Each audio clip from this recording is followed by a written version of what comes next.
Hey everybody, we're back here in Inside the Ropes, and I'm joined by maybe the most stylish guy we've had on one of these interviews. It is, of course, the FTW champ himself, Mr. Ricky Starks. Ricky, I appreciate the commitment to fashion to even talk to me today. Well, I'm not trying. This outfit I just threw on. That's This almost worse for me to hear that this is you with no effort. But listen, you've got you're kind of one of the hottest guys coming out of the COVID era. You've had a very interesting journey. I want to ask you first though about you had that 2 year run in NWA, and that's kind of where I guess a lot of people first saw you and first got to grips with you. How important was that kind of 2 year run in the kind of career of Ricky Starks? That was 2 years. I could have sworn it was shorter than that. Well, I think it was like a year and a half, but it was like 2018 to mid 2020. Was it? Yeah, it was late 2018 actually. Yeah. It was because we did the 70 anniversary show. Yeah. But that was very, I think, was crucial to my career, just in part that it was a good platform.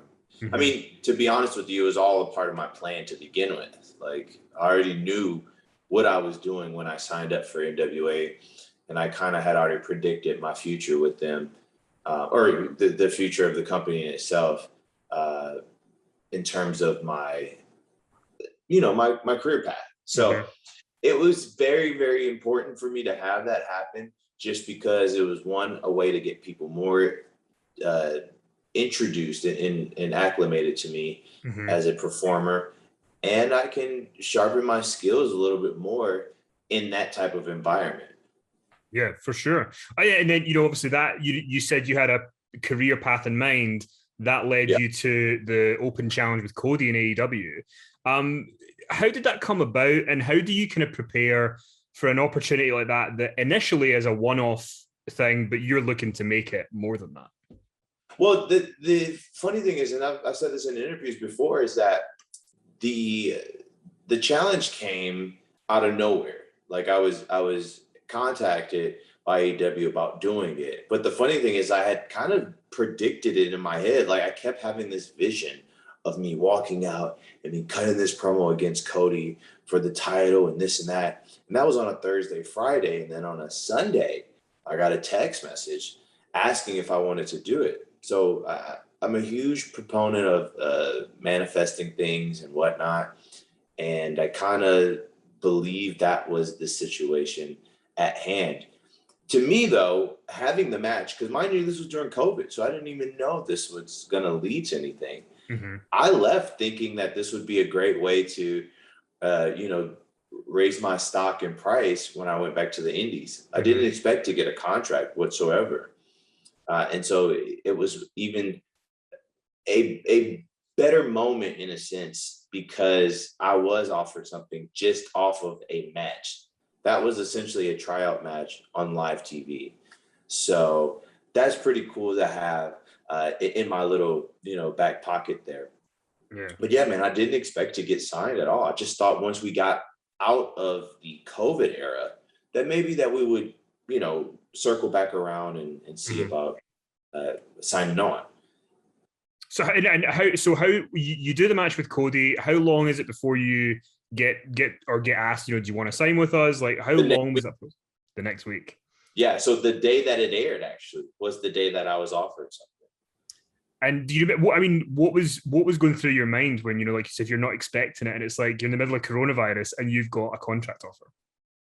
Dude, it was insane. It was so not only was the response online just overwhelming in a positive way, but Mm-hmm. to get offered something was crazy to me, just because I didn't expect that to happen. Like I said, I thought for sure that the COVID situation was going to be the one that I would have to wait on. Mm-hmm. But I had left NWA not knowing, like, COVID was about to kick in, of course. I had left NWA just knowing that, hey, I don't want to do this anymore. The direction of the company isn't for me. And I'm just going to keep my wheels going on my own. Mm-hmm. So that couldn't have happened any better. And I've obviously never predicted that to happen the way it did. Mm-hmm. And here we are, a year and some change later. And it's crazy. And then you're in AEW, you do the match with Cody, you get signed, and then Team Taz comes about. Like how is Team Taz pitched to you? How does it come around? Because it did feel like you guys kind of had chemistry fairly quickly. It felt like Yeah. it was just, oh, it's meant to be. So the thing with Team Taz is that I had met Taz and very like, dude, the first time he was telling me, he was like, you're very unique in your style and this and that. And of course, I already knew of Cage. And so Taz had basically asked me if I wanted to join the group. And I said, absolutely. I would love to, just because I think when people look at me, they don't expect me to be of the personality of someone like Taz or of the personality of someone like Cage, these two badass dudes who are brooding and menacing in their own right. Mm-hmm. And I think people look at me and they go, oh, he's just a little pretty guy who, he is what he is. But I mean, I can still whoop anyone's ass. I have no fear of anyone. So I thought it was a fit that worked out so well. And it obviously helped me out. And what's it been like working with Taz? Like, has it been, because I guess you can't really, you can't get that level of kind of knowledge from just being on your own, but being with him, what's that been like? Man, it's incredible. Like, there's things that he tells me that I would have never thought of. He sits me down and gives me advice, and the small little nuggets of knowledge that he has is so I can't put a value on it. And so he's helped me out in my career aspects, from in-ring stuff and then the business side of things as well. So it's been great. Like, I wouldn't have changed it for anything. And I mean, because what's interesting about your AEW career is you do the match with Cody, you get signed, you're in Team Taz, and then you're working with like Moxley, Darby Allin. Like, it's not like, oh, one day you'll get to you're straight in there with them. Yeah. I mean, I know you're a confident guy. I'm not going to say, did you expect that one day you'd be doing it? But how do you handle all of that so quickly and sort of, being in that very sort of, exposed spot straight away? You know what? I don't think anyone's ever ready for anything ever. You just prepare yourself and work hard until a situation like that comes up. So honestly, I thought that it was very, very telling of the company and their trust in me to put me in those situations so quickly. And I am a guy that only works under pressure. I like having that feeling of there being a ton of pressure, whether that's what I apply to myself or whether that's something that is a tangible thing. I like that. And that's where I'm able to really hit my stride and succeed. So to work with people like Darby and Moxley, and then go on to wrestle Sting, like, that's insane. But it was a challenge that I loved, and I think I knocked it out of the park. I mean, you and Darby you still do have so much good chemistry together. I mean, Yeah. that's got to be like one of those like cha-ching great, like that. It's just, it works so well. Yeah. I can't stand Darby as a person. It still annoys me.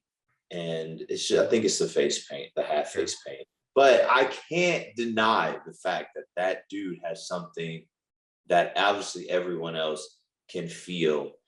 And sometimes you can't, there's an aura that you really can't like pinpoint or to really describe. He has that. And on top of that, the chemistry that I have with him is undeniable as well. I think that the reason is our mindsets are pretty much one and the same. And to be straight up with you, me and Darby aren't that far off as far as being the same person, just on total opposite ends of the world.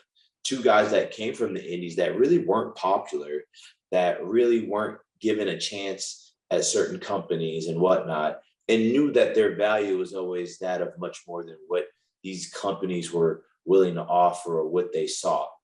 And so I think with that in mind, that's where the chemistry kind of plays in.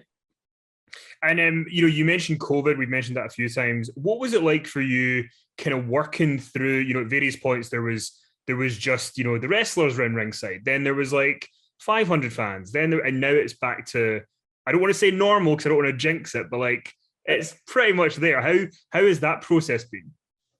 I love it. I mentioned this earlier that I think I was meant to wrestle in large crowds. Not that I don't mind the intimate settings of like the 50, 1,000 or the 50, 100, things like that.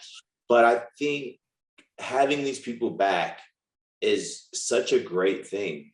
I knew that this day would come. I knew that we would have fans back. It was a matter of having the patience for it, because sometimes you go out there and you're wrestling in front of other wrestlers and it's cold and it's this and it's that. You don't always feel it, but that is what it is. It's an interaction between people who love wrestling and people who want to give the people their money's worth, and that is what I've been since day one. So, I get goosebumps even just hearing the roar of a crowd before a show, because it's so cool. One of the things that I also was thinking about before we talked today was like, because you were a wrestling fan growing up, like you watched wrestling and stuff. So then Sting is coming to AEW, and you're going to be in a feud with him. So he comes out at Winter Is Coming last year, and I mean, it pretty much shocked everybody. Like, nobody was expecting that he was going to turn up. I mean, do you remember being told you're going to be working with Sting? What was your reaction to that? Honestly, it kind of was just sprung on me at the very last minute. I think when he came in and then things started to fall into place, that's when I was like, oh, wow, this is pretty cool. Now, to be straight up with you, I wasn't a big WCW fan growing up. I primarily watched WWF.